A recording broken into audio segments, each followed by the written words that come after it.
नमस्कार आप सभी को, मैं सरिता कुलकर्णी मेरे चैनल में आप सभी का बहुत स्वागत करती हूँ। आज हम बात करने वाले हैं मकर राशि में सूर्य के गोचर के ऊपर, जिसको हम मकर संक्रांति के रूप में मनाते हैं। एक बहुत ही महत्वपूर्ण त्योहार है ये और साल के शुरुआत में ही आता है। मकर राशि में सूर्य का प्रवेश या संक्रमण संक्रमण मतलब किसी एक चीज या एक जोन से दूसरे जोन में एंटर करना।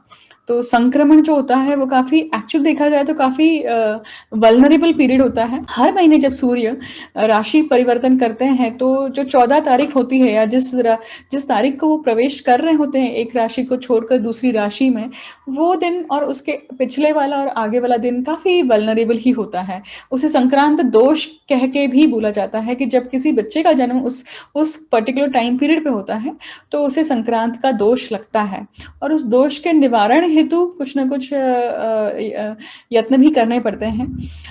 और वहां पे कहीं ना कहीं अगर चंद्र कनेक्टेड हो जाते हैं तो चंद्र वहां पे मजबूत नहीं रहते हैं। देखिए, सूर्य जब मकर राशि में होते हैं तो बहुत बली माने जाते हैं, क्योंकि सूर्य की जो उच्च राशि है वो मेष राशि है। मतलब काल पुरुष कुंडली में पहले स्थान पे आती है, राइजिंग साइन कहते हैं उसे। और तब वहां पे सूर्य उग रहे हैं तो सूर्य काफी इंपॉर्टेंट स्थिति में होते हैं, सूर्य उच्च के होते हैं वहां पर। अगर आप सूर्य की राशि देखेंगे, सिंह राशि है, सिंह राशि से मकर राशि देखिए आप जो पड़ती है, ये छठवीं पड़ती है। इसका अर्थ हम समझेंगे क्योंकि ये बहुत बहुत ज्यादा गूढ़ अर्थ है इसका और बहुत महत्वपूर्ण है समझने के लिए कि क्यों सूर्य मकर राशि में जब प्रवेश करते हैं तो ये इतनी महत्वपूर्ण घटना क्यों है। अब देखिए, इसका कारण समझिए कि काल पुरुष कुंडली में छठवां स्थान जो है वो प्रारब्ध का होता है, पेंडिंग कर्मा का होता है। मकर राशि से अगर आप सॉरी सिंह राशि से अगर आप मकर राशि तक गिनेंगे तो 5, 6, 7, 8, 9, 10 मतलब छठवीं राशि पड़ती है सिंह राशि से मकर। इसका अर्थ है कि सिंह राशि का स्वामी खुद छठवें स्थान पे मतलब पेंडिंग कर्मा के स्थान पे या फिर प्रारब्ध के स्थान पे जा रहा है। और जब सूर्य प्रारब्ध के स्थान पे जाते हैं अपने स्थान से तो कहीं ना कहीं आपसे या सभी के जीवन में कुछ ऐसी घटनाएं घटित होती हैं जो प्रारब्ध से संबंधित होती हैं। मतलब देखिए, प्रारब्ध से संबंधित होती है मतलब कुछ ना कुछ ऐसा वाकया होना या कुछ ना कुछ ऐसे इवेंट्स के डिसीजन होने जो आपके जीवन में कई सालों से या कई समय से पेंडिंग पड़े होते हैं। या फिर जैसे किसी का गृह प्रवेश होना, किसी का घर की डील होना, किसी को कंसेप्शन की न्यूज़ मिलना, किसी के जीवन में नए बिजनेस का शुरुआत होना, या फिर किसी के अच्छी या बुरी दोनों ही घटनाएं हो सकती हैं। ये डिपेंड करता है कि आपके पत्रिका में सूर्य की पोजीशन, मकर राशि का स्वामी शनि की पोजीशन और मकर राशि या फिर सिंह राशि ये कहाँ पर स्थित है और दशाएं कौन सी चल रही है, क्योंकि दशा बहुत ज्यादा इंपॉर्टेंट रोल प्ले करती है डिलीवर करने में। क्या डिलीवर करने में? किसी भी इंसिडेंट के या किसी भी इवेंट को डिलीवर करने में दशा और गोचर का जब संगम होता है तब कोई घटना घटित होती है। तो यहाँ पे आप समझ गए कि किस तरह से पेंडिंग कर्मा अब निभाते हैं सूर्य हमारे द्वारा। मतलब हमें वो बीजारोपण करते हैं और हम कुछ न कुछ ऐसे अपने गत जीवन से संबंधित कोई ना कोई ऐसे कार्य को कंप्लीट करते हैं या टिक मार्क करते हैं जो बहुत लंबे समय से जरूरी थे करने। इसलिए मकर संक्रांत को काफी इम्पोर्टेंस दिया गया है। सोलार कैलेंडर में भी इसका सबसे ज्यादा इम्पोर्टेंस है। और अगर आप देखेंगे कि मकर राशि जो है ये काल पुरुष कुंडली में 10वें स्थान पे आती है, तो अगर पहले स्थान पे अगर आप देखेंगे तो मेष राशि है। और वहां से अगर दिन की शुरुआत हुई है, सूर्योदय हुआ है, ऐसे करते हुए अगर आप मेष, वृषभ, मिथुन, कर्क और ऐसे करते हुए आप जब मकर तक पहुंचते हैं तो आप देखेंगे कि ये मध्याह्न का सूर्य है। मध्याह्न का सूर्य है मतलब मध्याह्न का सूर्य इसलिए क्योंकि ये सबसे सबसे आकाश में जब 12 बजे का सूर्य होता है या 12 से 2 का जो सूर्य होता है वो सबसे तीक्ष्ण होता है, सबसे पावरफुल होता है, काफी पावर होता है उसमें और आप उसे नेकेड आई से नहीं देख सकते हैं। तो उसका अपने आप में एक इम्पोर्टेंस है। सूर्य का इम्पोर्टेंस क्यों है, सबसे पहले तो ये समझिए। सूर्य अगर एक दिन नहीं उगेंगे तो क्या चलेगा? नहीं चलेगा। जीव आत्मा या सूर्य को प्राण शक्ति का कारक कहा गया है। प्राण शक्ति का कारक क्यों कहा गया है? क्योंकि सूर्य के किरणों से ही किसी भी जीव जंतु का जीवन भरता है। देखिए, अगर किसी भी व्यक्ति की डेथ हो जाती है, तो जब तक वो जिंदा है तब तक आप उसे नाम से पुकारते हैं। जैसे ही उसकी डेथ हो जाती है, तो लोग जब आते हैं तो बोलते हैं बॉडी को लेकर आओ। कभी ये नहीं कहते हैं कि भाई ब्ला ब्ला व्यक्ति के नाम के उसे लेकर आओ। इसका अर्थ क्या हुआ? इसका अर्थ ये हुआ कि जब तक प्राण शक्ति है, जब तक प्राण है जीवन अपने शरीर में, तब तक हमारी आइडेंटिटी है। और आइडेंटिटी है मतलब कौन है? आपका खुद का अस्तित्व है। और इसीलिए वो जो अस्तित्व है वो कहाँ से आता है? सूर्य से आता है। इसलिए सूर्य बहुत ज्यादा महत्वपूर्ण भूमिका निभाते हैं प्रत्येक जीव जंतु के जीवन में। सिंपल सी फोटोसिंथेसिस प्रोसेस जो है प्लांट्स में, उसमें भी सूर्य का देखिए कितना इंपॉर्टेंस है। तो सूर्य का इंपॉर्टेंस अनन्य है। देखिए, उसका महत्व अनन्य है। तो इसलिए सूर्य का जो संक्रमण है इस राशि में, ये बहुत महत्वपूर्ण माना। अगर आप देखेंगे तो मैंने ये कुंडली लगाई है, और ये कुंडली जो है ये 14 जनवरी 2021 की है। सुबह 8:15 पे सूर्य जो है ये मकर राशि में प्रवेश कर रहे हैं। आप देख सकते हैं कि ये जो कुंडली है, यहाँ पे बर्थ चार्ट लिखा हुआ है, ये मैंने उस दिन की लगाई है। तो खास करके सभी लोग ध्यान दें कि ये ट्रांजिट का चार्ट है ना। अब सूर्य देखिए 0 डिग्री 0 पे है ना, उत्तराषाढ़ा नक्षत्र पे है। और एक जो बात आपको ध्यान रखनी चाहिए कि बहुत महत्वपूर्ण है कि सूर्य क्यों इंपॉर्टेंट है यहाँ पर। एक रीजन ये है कि सूर्य खुद उत्तराषाढ़ा नक्षत्र मतलब सूर्य के ही नक्षत्र में है, और वर्गोत्तम स्थिति में है। मतलब सूर्य बली हो जाते हैं यहाँ पर बहुत ज्यादा। और ये करियर के स्थान पे है, कर्म के स्थान पे है काल पुरुष कुंडली में। इसलिए कर्म बहुत ज्यादा इंपॉर्टेंट हो जाता है। कर्म हमेशा करियर ही नहीं है, कर्म सभी प्रकार के आते हैं यहाँ पर। आगे बढ़ते हैं। अब देखिए, ये जो चार्ट है ये हमने मकर राशि का, मकर लग्न ही यहाँ पे ऑब्वियसली आया है। और 8:15 पे इसका ट्रांजिट चार्ट लगाया है। यहाँ पे देख सकते हैं सूर्य जो है 0 डिग्री का है।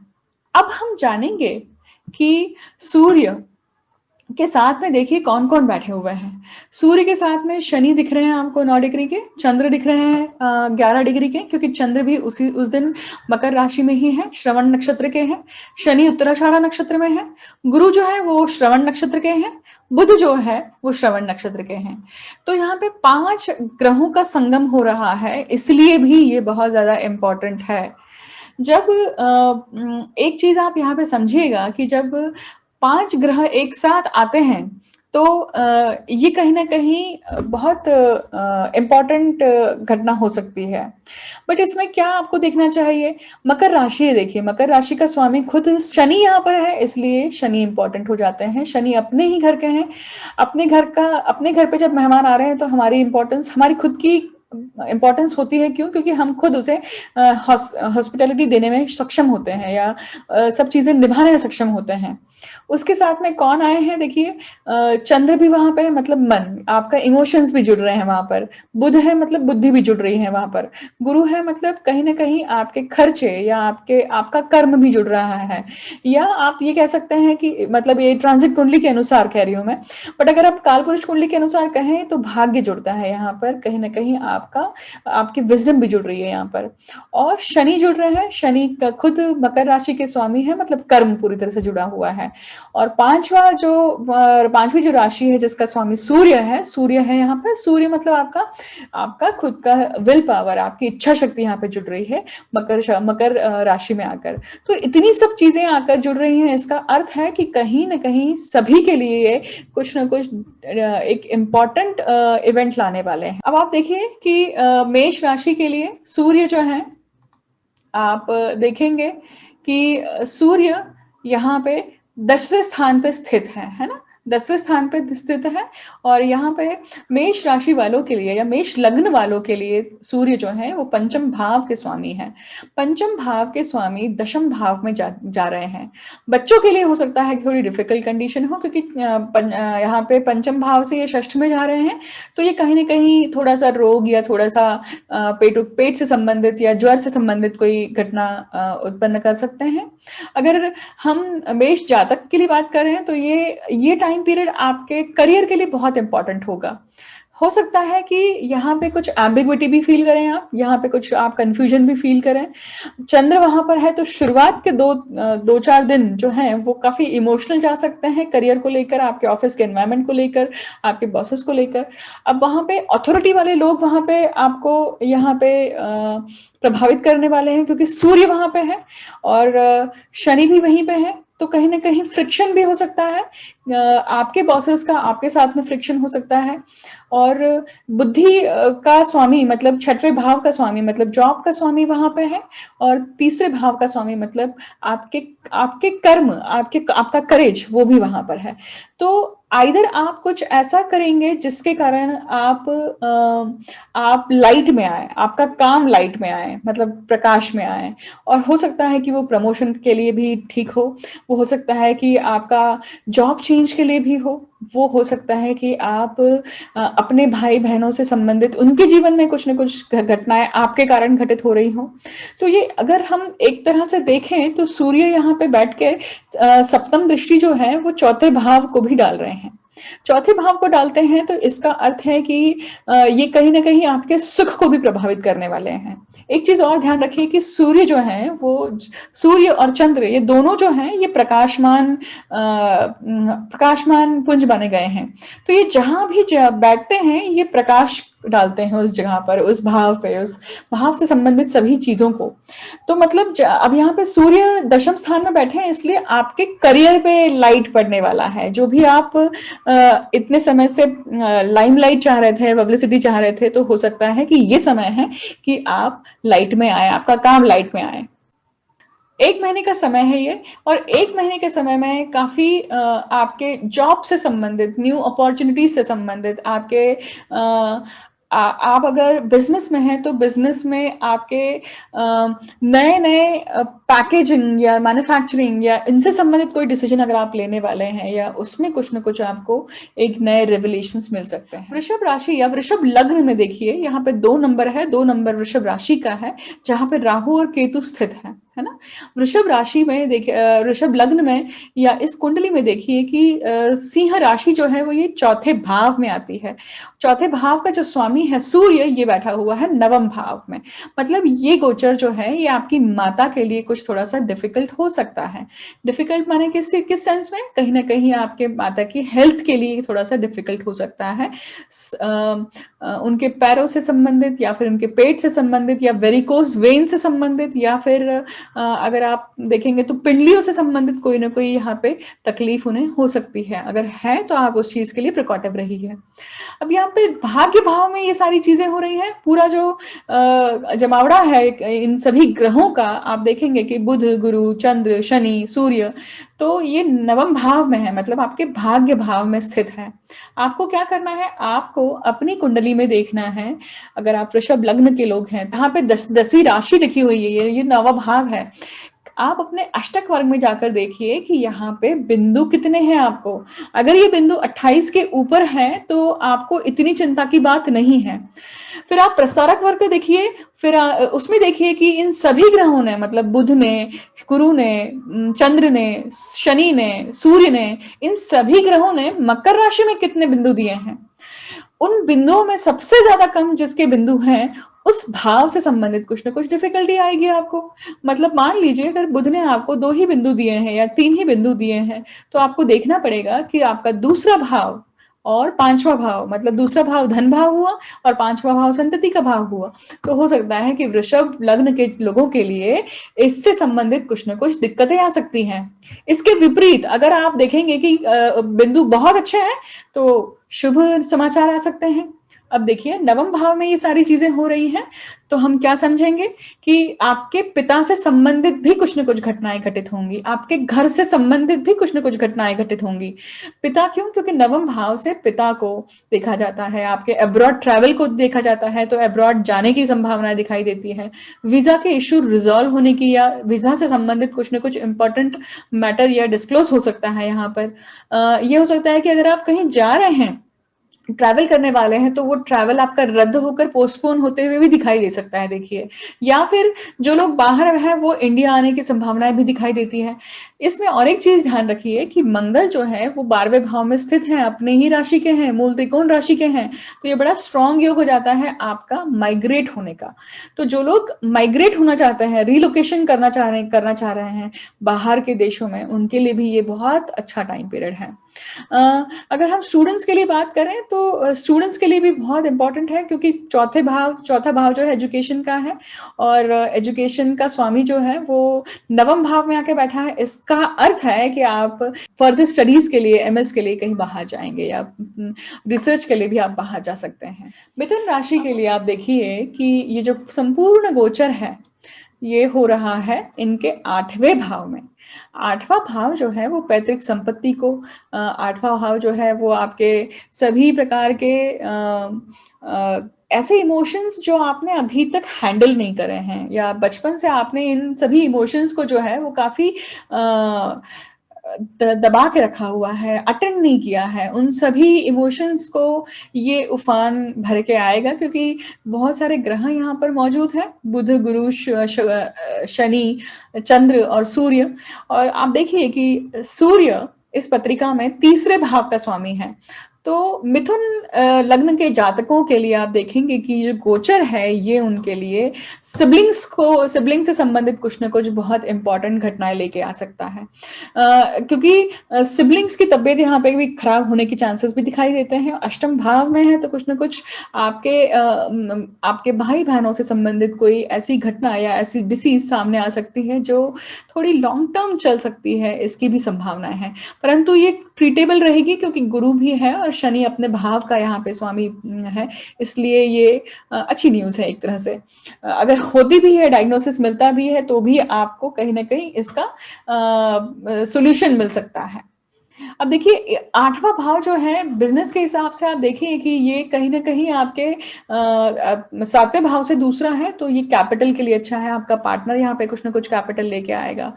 एक और चीज मिथुन लग्न वालों के लिए ध्यान रखनी चाहिए कि मिथुन लग्न जो है उनके लिए जैसे 8वें भाव में सूर्य का गोचर हो रहा है, तो जो लोग ज्योतिषी हैं या गूढ़ विद्याओं से संबंध रखते हैं या फिर रिसर्च कर रहे हैं, तो ऐसी कुछ रिसर्च सामने लाएंगे, ऐसा कुछ सामने लाएंगे जो किसी ने नहीं लाया हो।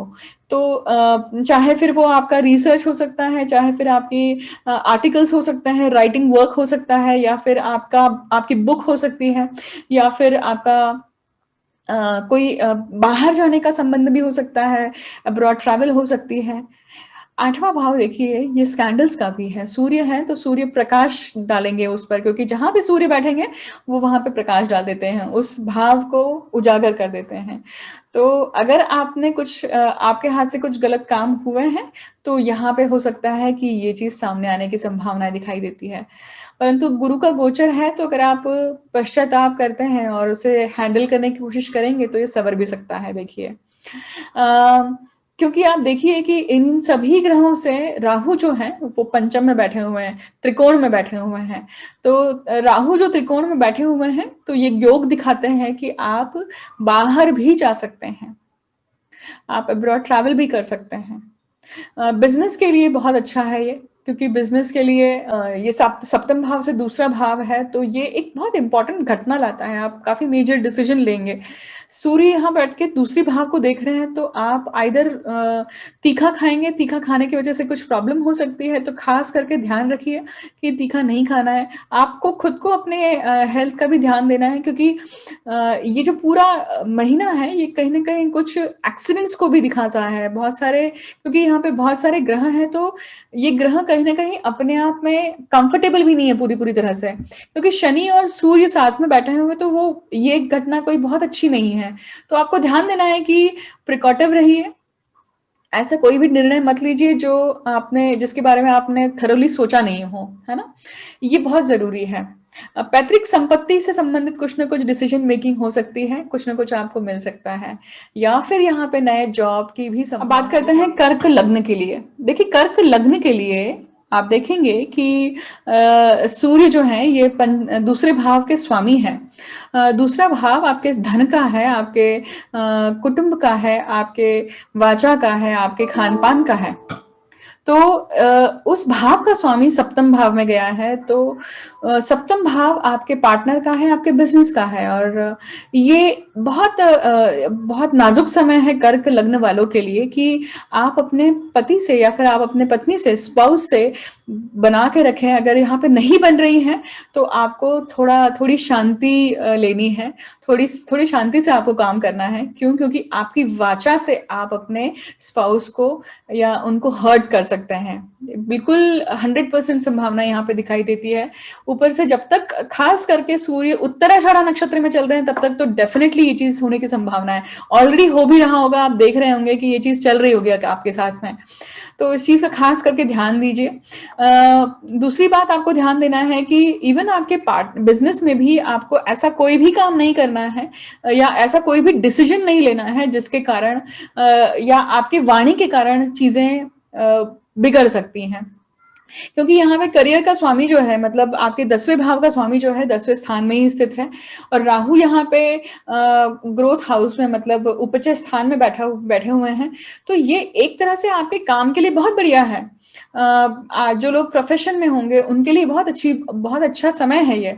परंतु सप्तम भाव में इतने सभी ग्रहों का होना और ये सभी ग्रह आपको देख रहे हैं, आपके लग्न को देख रहे हैं, आपकी बॉडी को देख रहे हैं, तो आप कहीं न कहीं बहुत सारी एलिमेंट से पीड़ित भी हो सकते हैं। बहुत सारी छोटी-छोटी समस्याएँ से पीड़ित भी होंगे आप। तो हो सकता है कि वो आपकी पेट की समस्या वो हो सकता है कि आपको स्किन की कुछ प्रॉब्लम चल रही हो सकता है कि आपको पैरों की कुछ प्रॉब्लम हो या इवन आप चेस्ट से संबंधित कोई दिक्कत हो, इन सभी की संभावनाएँ दिखाई देती है। तो अभी जो टाइम पीरियड है, इसमें एक और चीज़ ध्यान रखना है कि इन्फ्लेमेशन नहीं होने देना है। खान-पान ऐसा रखिए कि be very careful about what you are eating, because उसी से सब चीज़ें ट्रिगर होने वाली हैं। और यहाँ पे ये जो 1 महीना है, ये दूसरे भाव का स्वामी, मतलब सूर्य सप्तम स्थान में आके बैठे हैं, मतलब कि कहीं न कहीं दूसरे भाव से संबंधित कुछ न कुछ पेंडिंग कर्मा दिखाते हैं यहाँ पे। क्योंकि 6वें 6th राशि में आ रहे हैं अपने स्थान से, तो ये आप अपनी वाणी से, अपने खान-पान से और पैसों के कारण, इन 3 चीज़ों के कारण आपके लाइफ में कुछ न कुछ दिक्कतें या प्रॉब्लम आने की संभावनाएँ दिखती हैं। तो बी वेरी केयरफुल। और अगर आप इन तीनों चीज़ों को प्रॉपरली हैंडल करके चलते हैं, तो इन तीनों से खुशियाँ भी आ सकती हैं। इन तीनों के कारण आपके लाइफ में बहुत अच्छा एक टाइम भी हो सकता है। क्यों? क्योंकि ये आपको संतुलित कर देंगे। ये आपको अंदर से रिजेनरेट भी कर देंगे। सूर्य देखिए लग्न को देख रहे हैं ना, तो ये बहुत खास बात है, क्योंकि धन भाव का स्वामी आपके लग्न को देखता है सप्तम भाव में बैठकर। तो ये बिजनेस के संबंध में, या अगर आप प्रोफेशन में हैं, तो ये बहुत अच्छी बात है। आपका पैसा इस महीने अच्छा आएगा या पैसा बढ़ेगा। B very careful. आप खुद लाइमलाइट में आएंगे, आप खुद प्रकाश में आएंगे, आपका काम भी प्रकाश में आएगा। पब्लिसिटी मिल सकती है। देखिए पब्लिसिटी मिलती है तो उसे आप हैंडल किस तरह से कर रहे हैं, उसे आप कैसे पचा रहे हैं, पब्लिसिटी मिलने के बाद में आप उसे कैसे रिएक्ट करते हैं, वो बहुत महत्वपूर्ण है। ठीक है? क्यों? क्योंकि इसके बाद में सूर्य जो है वो कुंभ राशि में जाएंगे और वो अष्टम भाव में जाने वाले हैं। तो इसलिए दोनों चीजों को ध्यान रखना है आपको। अब बात करते हैं सिंह लग्न के लिए। सिंह लग्न के लिए ये जो गोचर है सूर्य का, सिंह लग्न के स्वामी ही खुद सूर्य हैं। तो लग्नेश यहाँ पे कहाँ पे जाके बैठे हुए हैं? 10वीं राशि में 6वें भाव पे बैठे हुए हैं। सिंह लग्न के जातकों को अपने हेल्थ का खास करके ध्यान रखना है, खास करके पेट से संबंधित चीजों को ध्यान रखना है। तो जठर अग्नि के लिए आप बहुत सजग रहिए अपनी जठर अग्नि के लिए, आपके मेटाबॉलिज्म के लिए सजग रहिए, क्योंकि यहाँ पे कौन कौन आपके साथ में बैठा हुआ है? दूसरे भाव का स्वामी, 12वें भाव का स्वामी, पंचम भाव का स्वामी, षष्ठ भाव का स्वामी, सप्तम भाव का स्वामी, अष्टम भाव का स्वामी, ये सभी लोग एक साथ आकर छठवें भाव में बैठे हुए हैं। तो यहाँ पे आप डेफिनेटली हेल्थ की प्रॉब्लम्स की वजह से परेशान रह सकते हैं। अगर हम दूसरा एस्पेक्ट देखें तो ये सर्विस का भाव है, तो ये कहीं ना कहीं सर्विस को लेकर एक खलबली मचाने वाला है। यहाँ पे नए जॉब के चांसेस भी बन रहे हैं, जॉब छूटने के भी चांसेस बनते हैं, नए अपॉर्चुनिटीज के भी चांसेस बन रहे हैं, या फिर अगर आप किसी चेंज को एक्सपेक्ट कर रहे हैं तो वो चेंज भी यहाँ पे आने की संभावनाएं दिखाई देती है। क्योंकि यहाँ पे गुरु बैठ के आपके 10वें स्थान को देखते हैं, तो वो आपके करियर के लिए अच्छे हैं, करियर के लिए कोई घात नहीं है यहाँ पर देखिए, क्योंकि राहु आपके दशम स्थान में बैठे हुए हैं और गुरु उसे देख रहे हैं। तो ये कहीं ना कहीं जो घटना है ये आपके लिए, इस तरह से आप समझिए इस चीज को कि आपको ऐसा कोई भी डिसीजन नहीं लेना है जो एक लुक्रेटिव चीज के सामने या एकदम आपको टेम्प्ट करके सामने आया हो, तो स्लीप ओवर इट, फिर डिसीजन लीजिए। दूसरा अगर आप देखेंगे कि यहाँ पे ये जो क्लस्टर है, सूर्य, शनि, चंद्र, गुरु, बुध, इन सभी का, ये सभी जो ग्रह हैं, तो कौन कौन प्रभावित होगा, किन किन से संबंधित कुछ ना कुछ घटनाएं या आपको न्यूज मिल सकती है, या आप यहाँ पे इन्वॉल्व हो सकते हैं, तो आपके रिलेटिव्स में इन्वॉल्व हो सकते हैं। आपको देखना चाहिए कि आपका अष्टक वर्ग में आपके छठवें भाव में कितने बिंदु हैं। अगर ये 28 है, 28 के ऊपर है, तो ये गोचर आपके लिए अच्छा रहेगा। आपको सूर्याष्टक वर्ग में देखना चाहिए कि सूर्याष्टक वर्ग में मकर राशि या इन सभी ने कितने बिंदु दिए हुए हैं। फिर आपको देखना चाहिए कि आपकी दशाएं कौन सी चल रही हैं। अगर आपकी सूर्य की दशा चल रही है तो ये अच्छा है एक तरह से। दशाओं को एनालिसिस करना बहुत जरूरी है, उन्हीं से रिजल्ट आते हैं। देखिए कन्या लग्न की बात करते हैं। कन्या लग्न के लिए जो गोचर है, आप देखेंगे कि ये हो रहा है उनके पंचम भाव में। पंचम भाव में बहुत सारे ग्रह बैठे हुए हैं। So it's all about your 5th house, और आप आपके बच्चों के बारे में, आपके जॉब अपॉर्चुनिटीज के बारे में, या फिर आपके स्पाउस के बिजनेस के बारे में, क्योंकि आप 7वें भाव के जो भाव है ये 11वां पड़ता है, ये आपके स्पाउस का नफा, मतलब लाभ का भाव हो जाता है, तो ये उनके लिए काफी इंपॉर्टेंट हो सकता है। त्रिकोण में आप देखेंगे राहु है ना, और यहाँ पे खुद लग्नेश और कर्मेश यहाँ पे पंचम भाव में जाके बैठे हुए हैं। तो कुछ ना कुछ नई चीजें होने वाली है इस पूरे महीने में। मतलब आप, हो सकता है कि नए घर में प्रवेश करें, नए घर की आपकी कोई सेल्स डीड हो सकती है, ये भी हो सकता है क्योंकि शुक्र है यहाँ पे देखिए, और चौथे भाव से दूसरे भाव में ये सब चीजें हो रही हैं, तो ये चौथे भाव का धन भाव हो जाता है।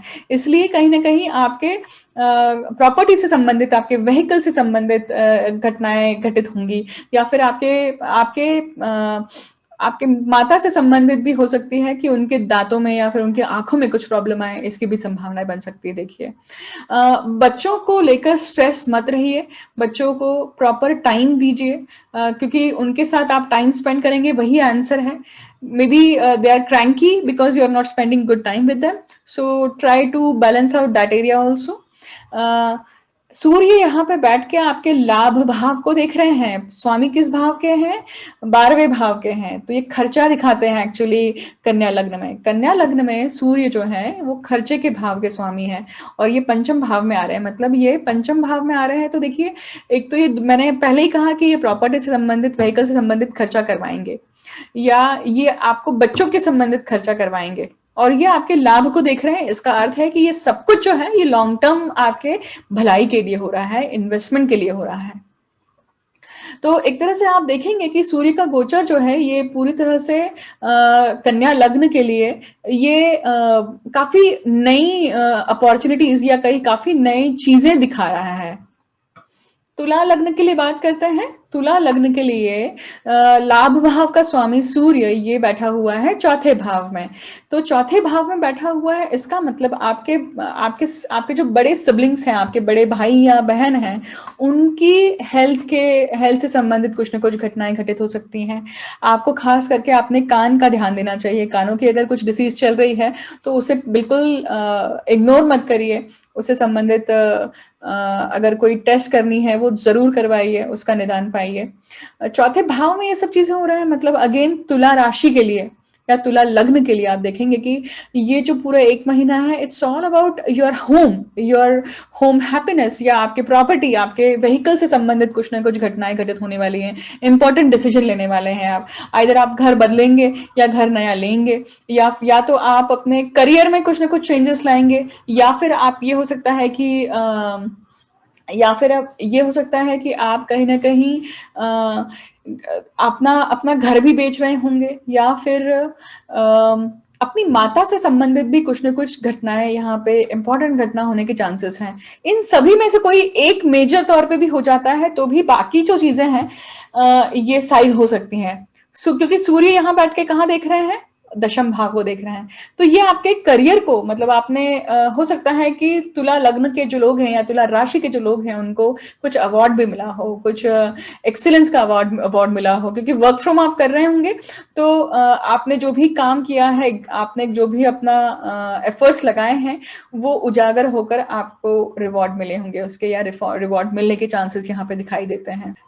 ये जो क्लस्टर है सूर्य, शनि, चंद्र, गुरु, बुध, इन सभी का जो क्लस्टर है, तो ये खर्चे के भाव के स्वामी, मतलब आप देखेंगे कि भाग्य भाव के, आपके व्यय भाव के स्वामी चौथे भाव में आके बैठे हुए हैं। तो हो सकता है कि ये आपको खास करके आपको आपकी मातृभूमि में लेकर आए। जो लोग बाहर हैं उनको अपनी मातृभूमि में लेकर आए, या फिर दोनों ही चीजें हो सकती हैं कि आप मातृभूमि को छोड़कर भी जाएं। स्टूडेंट्स के लिए ये जो टाइम पीरियड है ना, काफी इंपॉर्टेंट है। आप क्योंकि कंपटीशन के भाव का स्वामी, कॉम्पिटिटिव एग्जाम्स जो है आपकी, वो उसके भाव का स्वामी आपके चौथे भाव में आके बैठा हुआ है। जिस भी प्रकार की आप पढ़ाई करना चाहते हैं, या जिस भी प्रकार के एग्जाम्स को आप अपेयर करना चाहते हैं, it's a very good time to appear and get success in that. एक और चीज आप नोटिस करिए कि खास करके अष्टक वर्ग में आपको चौथे भाव में कितने बिंदु बने हैं, मिले हुए हैं, ये आप नोटिस करिए। 28 बिंदु हैं, या 28 के ऊपर अगर बिंदु हैं तो ये गोचर आपके लिए अच्छा रहेगा। फिर सूर्य अष्टक वर्ग भी आप चेक करिए कि मकर राशि में आपको कितने बिंदु मिले हैं। अगर ये बिंदु करीबन 3 या 4 से कम है तो ये गोचर शायद शुभ ना हो, परंतु अगर 4 के ऊपर है तो ये गोचर आपके लिए काफी शुभ हो सकता है। वृश्चिक लग्न की बात करते हैं। वृश्चिक लग्न के लिए दशम भाव का स्वामी जो है सूर्य, ये गया है आपके तीसरे भाव में। तीसरा भाव जो है वो पराक्रम का भाव है, वो आपके इच्छाओं का भाव है, और इच्छा पूर्ति का जो भाव होता है वो 11वां होता है। इच्छा, जो भी आप फुलफिलमेंट ऑफ डिजायर बोलते हैं उसे। तीसरा भाव सिबलिंग्स का है, तो it's all about siblings, it's all about your efforts, it's all about your fathers health also, it's all about आपके सिबलिंग्स जो हैं उनके बच्चों से संबंधित भी कुछ ना कुछ ऐसी घटनाएं होंगी जिसके कारण आपको आप इन्वॉल्व होंगे, या फिर उनको कुछ तारीफ मिल रही है, या फिर कुछ उनको रिवॉर्ड मिल रहा है। कुछ ना कुछ उनके लाइफ से संबंधित भी चीजें हो सकती हैं। वृश्चिक लग्न के जो लोग हैं या राशि के लोग हैं, उनके लिए खास करके उनकी राइटिंग स्किल्स काफी इंप्रूव हो सकती हैं इस पूरे टाइम पीरियड में। उनकी राइटिंग जो है, उनके आर्टिकल जो है वो उजागर हो सकते हैं, लाइमलाइट में आ सकते हैं। तीसरा भाव है तो आपकी ईमेलिंग, या आप वर्चुअल जो भी रूप से जुड़ रहे हैं किसी भी देश के किसी भी कोने में, या फिर जग के किसी भी कोने में, तो वो कहीं ना कहीं आपको बेनिफिट लेकर आने वाला है, क्योंकि दूसरे भाव का स्वामी भी यहाँ पे बैठा हुआ है। तो खाने पीने का विशेष ध्यान दीजिए, क्योंकि दूसरे भाव का स्वामी भी यहाँ पे बैठा हुआ है। सूर्य यहाँ पे आपके तीसरे भाव में बैठकर 9वें भाव को देख रहे हैं, तो ये एक ट्रैवल के योग भी बनाते हैं इस पूरे महीने में। तो वृश्चिक लग्न के जो लोग हैं, इधर इनका जो घर है ये फाइनल सेटलमेंट पे आ जाएगा। आप रीलोकेशन, आपकी 100% पॉसिबिलिटी दिखाई देती है। चेंज ऑफ रेसिडेंस दिखाई देता है, आपके अब्रॉड ट्रैवल दिखाई देती है, स्मॉल ट्रैवल्स या लेजर ट्रैवल्स भी दिखाई देती है। खास करके आपको ध्यान देना है कि आप अपने स्पाउस के साथ में काफ़ी ट्यूनिंग बना के रखिए, क्योंकि ये जो पूरा गोचर है, ये राहु आपके सप्तम भाव में बैठे हुए हैं और राहु से ये त्रिकोण में बैठे हुए हैं। तो काम त्रिकोण काफ़ी हद से यहाँ पे एक्टिवेटेड है। सो अभी आप फुल्ली जोश में आकर बहुत सारी चीज़ें कर रहे हैं। कहीं न कहीं अंदर से त्रस्त भी होंगे आप, क्योंकि यहाँ पे अगर आप देखेंगे तो बुध जो आपके 8वें भाव का स्वामी है, वो भी वहाँ पे बैठा हुआ है। तो एंग्जायटी भी निर्माण हो रही है कि स्टेबिलिटी नहीं मिल पा रही है, स्टेबल कब होंगे हम? तो ये सारी चीज़ें इस महीने में या आने वाले अप्रैल तक आपको इसमें एक ये मिल जाएगा, निजात मिल जाएगा या कन्फर्मेशन मिल जाएगा। माता के हेल्थ के लिए खास करके ध्यान रखिएगा, क्योंकि ये चौथे भाव से 12वें भाव में चीज़ें हो रही हैं, तो माता के हेल्थ के लिए खास तौर पे आपको ध्यान रखना है। उनकी जो भी प्रॉब्लम्स चल रही हैं उसके लिए कोई भी कोताही मत करिएगा। प्रॉपर टेस्ट करवाइए या जो भी चीज़ें हैं उसे प्रॉपरली अटेंड करिएगा। धनु की बात करते हैं। धनु लग्न के लिए जो गोचर है, नवम भाव के स्वामी जो हैं ये दूसरे भाव में आके बैठे हुए हैं। दूसरा भाव खान-पान का, कुटुंब का, कुटुंब वृद्धि का या आपके वाचा का है। तो डेफ़िनेटली आपके ख़ास करके ये जो महीना है धनु लग्न वालों के लिए या धनु राशि वालों के लिए, ये उनके धन से संबंधित काफ़ी इम्पोर्टेंट डिसीजन लेके आने वाला है। और आपके खान-पान को आपको रेगुलेट करके रखना चाहिए। प्लीज़ अपने कोई भी बैड हैबिट्स को यहाँ पे बिल्कुल आने मत दीजिए, क्योंकि उसके कारण आपको एसिडिटी की प्रॉब्लम हो सकती है, उसके कारण आपको आपका मेटाबॉलिज्म डाउन हो सकता है। कुटुंब वृद्धि का स्थान है, तो हो सकता है कि कोई नया मेहमान आने की चांसेस हैं आपके आपके जीवन में या आपके लाइफ में, फैमिली में खास करके, जैसे कंसेप्शन के होने के चांसेस हैं या फिर शादी के होने के चांसेस हैं। जो लोग विवाह के बंधन में बंधना चाहते हैं उनके लिए भी विवाह की पॉसिबिलिटी यहाँ पे दिखाई देती है। ये जो भाव है, दूसरा भाव, उस भाव में सूर्य बैठे हुए हैं, नवम के स्वामी हैं, तो आपको खास करके अपने पिता के हेल्थ का ध्यान रखना है। पिता को कुछ ना कुछ यहाँ पे आइदर रोग चल रहे होंगे तो उसके निदान मिलने के चांसेस हैं, या उनकी हेल्थ से संबंधित कुछ ना कुछ अप डाउन होने के चांसेस दिखाई देते हैं। ये नवम भाव से संबंधित है, तो आप पैसा भी खर्च कर सकते हैं। हो सकता है कि आप पैसा खर्च कर रहे हैं अब्रॉड ट्रैवल के लिए या फिर उच्च शिक्षण के लिए आप जा रहे हैं बाहर, इसकी भी संभावनाएं दिखाई देती है। धनु लग्न है, देखिए धनु लग्न के जो स्वामी है लग्नेश खुद सूर्य के साथ में बैठे हुए हैं, चतुर्थेश के साथ चतुर्थेश होकर बैठे हुए हैं। तो ये दिखाता है कि कहीं ना कहीं घर से संबंधित भी कुछ ना कुछ मैटर है यहाँ पर, घर से संबंधित भी कोई ना कोई मैटर है। या फिर ये भी दिखाता है कि आपके जो आपका जो हाउस है या प्रॉपर्टी है या व्हीकल है, उसे आप एक्सचेंज करने वाले हैं या उसको आप अपग्रेड करने वाले हैं, और उससे संबंधित कोई डिसीजन जो है वो आप ले रहे हैं यहाँ पर, और उससे आपको फायदा भी होगा, ये भी दिखता है। मकर लग्न की बात करें तो मकर लग्न में ही ये सारे प्लैनेट्स जो हैं ये बैठे हुए हैं। मकर लग्न के जो लोग हैं वो काफी परेशान चल रहे होंगे अभी, क्योंकि लग्न पे इतने सारे ग्रह आके बैठे हुए हैं, तो कुछ ना कुछ प्रेशर बना हुआ है, कुछ ना कुछ टाइमलाइन बनी हुई है उनके सर पे कि इधर पैसा देना है, क्योंकि शनि उनके दूसरे भाव के स्वामी है। खर्चा बहुत हो चुका है, उस खर्चे को चुकाना है कहीं ना कहीं। और तीसरा भाव मतलब कहीं ना कहीं आप अपने सिबलिंग से भी पैसे लिए हुए हैं या फिर उन पैसे चुकाने हैं, ये दिखाई देता है। क्योंकि यहाँ पे आप देखेंगे 6वें भाव का स्वामी भी वहां पे बैठा हुआ है, और 8वें भाव का स्वामी, 6वें भाव का स्वामी, 8वें भाव का स्वामी और 12वें भाव का स्वामी। बड़ी ही डिफिकल्ट कंडीशन है ये। तीनों के स्वामी लग्न पे आके बैठे हुए हैं।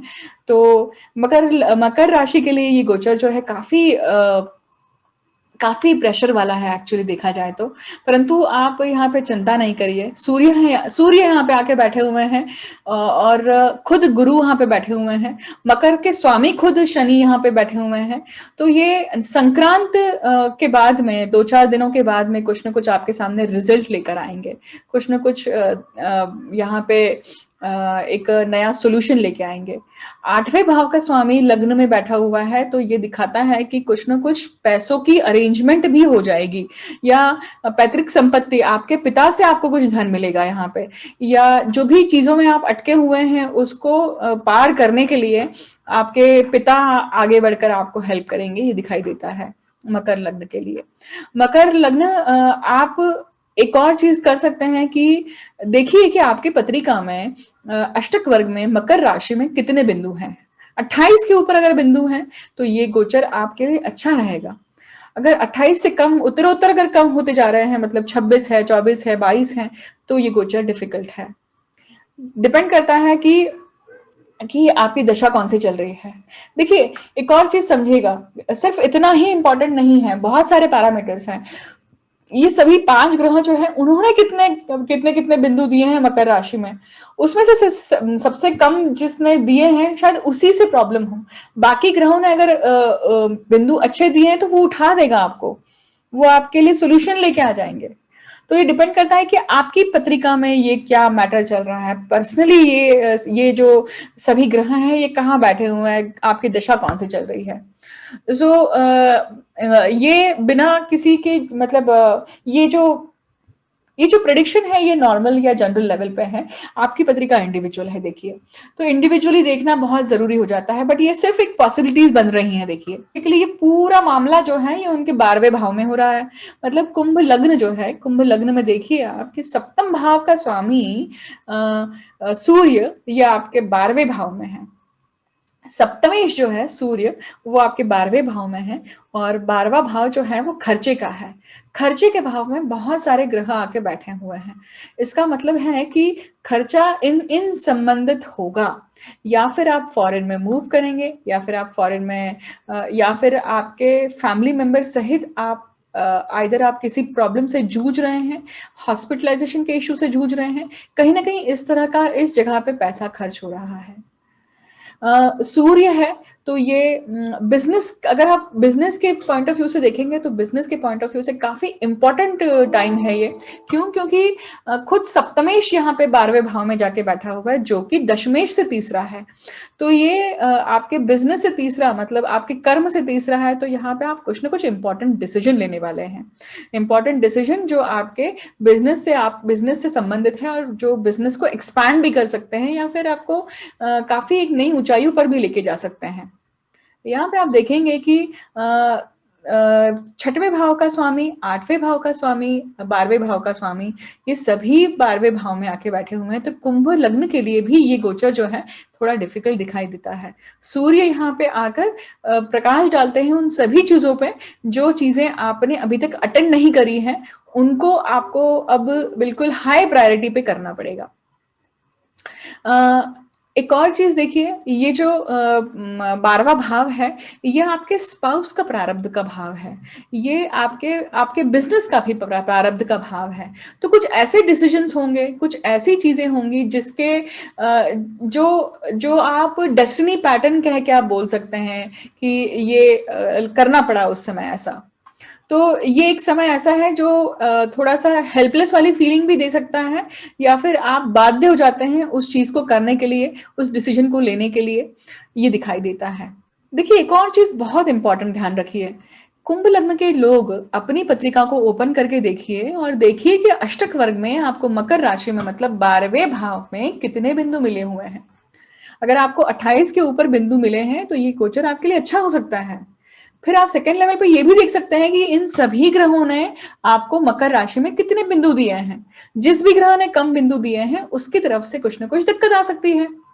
सूर्य यहाँ बैठ के आपके 6वें भाव को भी देख रहे हैं, तो सर्विस के लिए भी ये कहीं ना कहीं आपको नई अपॉर्चुनिटी दे रहा है। अगर आप नई जॉब ढूंढ रहे हैं तो हो सकता है कि नई जॉब यहाँ पे मिलने के चांसेस हैं इस 1 महीने में। मीन लग्न के बारे में अगर हम बात करें तो मीन लग्न के जो जातक हैं, मीन लग्न के जो जातक हैं, उनके लिए ये पूरा जो मामला है ये सब कुछ हो रहा है उनके लाभ भाव में। अगर आप लाभ भाव में देखें तो लाभ भाव में देखिए सभी ग्रह कौन कौन आके बैठे हुए हैं। अब आप देखिए, लग्नेश खुद गुरु जो है वो आपके लाभ भाव में है। फिर चतुर्थेश, फिर आप देखिए पंचमेश, फिर षष्ठेश और सप्तमेश, ये सभी, और दशमेश, ये सभी आपके लाभ भाव में आके बैठे हुए हैं। लाभ भाव में जब इतने सभी ग्रह आके बैठे हैं तो ये कहीं ना कहीं दिखाते हैं कि आपको लाभ होने वाला है इन सभी जगहों से। ये खास करके आपके जो मामा या आपके मौसा जो आपके मम्मी के साइड के जो लोग हैं, उनमें से किसी की तबीयत खराब होने के चांसेस दिखाई देते हैं। देखिए, उनके लिए कुछ अगर आपको कॉल आता है या आपको मदद के लिए डिमांड आती है, तो आपको करना चाहिए। और एक जो चीज़ है यहाँ पे देखिए कि आपके आपके हस्बैंड के लिए या आपके स्पाउस के लिए ये जो गोचर है काफ़ी हैपनिंग हो सकता है। क्यों? क्योंकि उनके लिए भी कुछ न कुछ नई अपॉर्च्युनिटीज़ लेकर आ रहा है। ये सभी ग्रह जो हैं यहाँ लाभ भाव में बैठकर या आपके पंचम भाव को मतलब आपके बच्चे के भाव को देख रहे हैं, संतति के भाव को देख रहे हैं या पूर्व पुण्य के भाव को देख रहे हैं। सूर्य पूर्व पुण्य के भाव को देख रहा है तो कहीं न कहीं ये दिखाता है कि जो भी चीज़ें जो पूर्व जन्म से संबंधित हैं, चाहे वो पाप हो या पुण्य हो या जो आपके अच्छे डीड्स हों, वो उजागर होके कहीं न कहीं वो आपको हेल्प करेंगे। आपको देखना चाहिए कि अष्टक वर्ग में मकर राशि में कितने बिंदु हैं आपको। अगर ये 28 बिंदु हैं, 28 से ऊपर अगर आपको बिंदु होंगे तो ये गोचर अच्छा हो सकता है। सेकंड लेवल में आप क्या देख सकते हैं कि आप इन सभी ग्रहों को बुध, गुरु, चंद्र, शनि, सूर्य इन सभी को देखिए कि इन सभी ने मकर राशि में कितने बिंदु दिए हैं। और फिर देखिए कि इसमें से कौन-सा ऐसा ग्रह है जिसने सबसे ज़्यादा कम बिंदु दिए हैं। उस ग्रह से संबंधित वो जो ग्रह है, वो आपके पत्रिका में जिस भी भाव का स्वामी है, मान लीजिए यहाँ पे बुध ने अगर कम बिंदु दिए हैं, तो ये चौथे और सातवें भाव का स्वामी है। तो चौथे और सातवें भाव से संबंधित कुछ न कुछ दिक्कतें हो सकती हैं। सूर्य यहाँ पे षष्ठेश है तो रोग के लिए खास करके ध्यान रखिए क्योंकि भावात भवन के यहाँ पे कॉन्सेप्ट को लगाया जाए तो षष्ठ स्थान से जो षष्ठ स्थान पड़ता है वो 11वां भाव है। तो वो भावात भवन का मतलब पूर्तता करता है उस भाव की। तो चाहे फिर वो रोग हो, आपके लोन हो, आपके ऋण हो, आपके रिपु हो, आपके शत्रु हो या फिर आपकी कॉम्पिटिटिव एग्जाम्स को अपीयर करने की तैयारी हो, कुछ भी हो, इन सभी से संबंधित कुछ ना कुछ घटनाएं होने के चांसेस जरूर दिखाई देते हैं। अब ये डिपेंड करता है कि आपकी दशा कौन सी चल रही है, उसके ऊपर बहुत कुछ डिपेंड करता है कि आपको फल कैसे मिलेंगे। इस तरह से सूर्य के गोचर को आप समझ सकते हैं, अपने कुंडली पे लगाइए और देखिए कि किस प्रकार के प्लैनेटरी डिस्पोजिशन है। सूर्य की राशि मतलब सिंह राशि कहाँ पे स्थित है। फिर आप दूसरी चीज ये देखिए कि मकर राशि कहाँ पे स्थित है। मकर राशि का स्वामी सूर्य या सिंह राशि का स्वामी सूर्य आपकी पत्रिका में कहाँ पे स्थित है, ये बहुत इंपॉर्टेंट है। उस स्थान पे अष्टक वर्ग में कितने बिंदु मिले हैं आपको, दशा कौन सी चल रही है आपकी, जो दशा है वो दशा आपके सूर्य से या शनि से कैसा संबंध बनाती है, मतलब चौथी पड़ती है, तीसरी पड़ती है, त्रिकोण में आ रही है, उसके ऊपर भी डिपेंड करता है। फिर आपको ये भी देखना चाहिए कि आपकी पत्रिका में अष्टक वर्ग में बिंदु कितने हैं इन टोटालिटी। ये जो राशियां हैं जहां पड़ी हुई हैं, उन राशियों में कितने बिंदु हैं, कैसे बिंदु हैं। 28 के ऊपर बिंदु हैं तो ये गोचर आपके लिए अच्छा हो सकता है। सूर्य का गोचर जो है वो हमेशा न्यूनेस या फिर कुछ ना कुछ नवीन चीजें लेकर आता है, क्योंकि सूर्य क्या है, प्रकाश पुंज है, वो कहीं ना कहीं लाइट डालने वाला काम करने वाला है। आप सभी के लिए एक सबसे बढ़िया रेमेडी जो है, सूर्य का अगर आपका पीड़ित है तो आपको सूर्य नमस्कार करना चाहिए, सूर्य भेदी क्रिया करनी चाहिए। सूर्य भेदी क्रिया मतलब प्राणायाम जो है वो आपको सूर्य भेदी प्राणायाम करना चाहिए। उससे आप सूर्य नाड़ी को बहुत अच्छा सशक्त कर सकते हैं और आपके जो डिसिंक्रोनाइजेशन हुआ है बॉडी में वो आप पुनः स्थापित कर सकते हैं। तो कोई भी रेमेडी वर्क करती है तो वो हमें रैशनलिज्म देती है, कहीं ना कहीं रैशनल सोच देती है या रैशनल एक थॉट देती है कि हम रैशनल होकर डिसीजन ले पाए।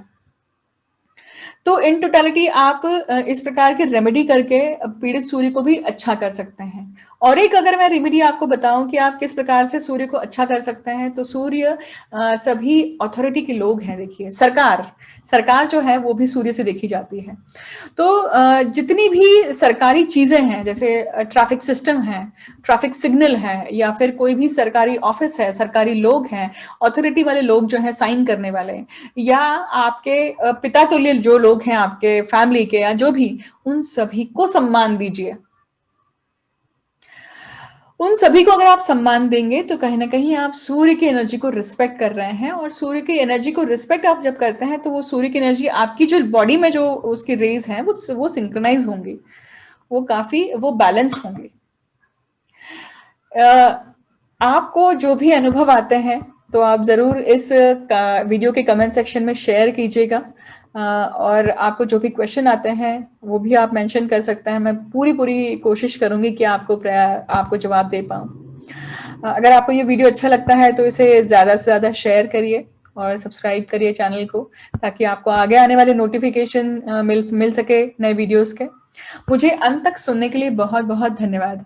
आप सभी को मैं 2021 की शुभकामनाएं देती हूँ। Thank you so much.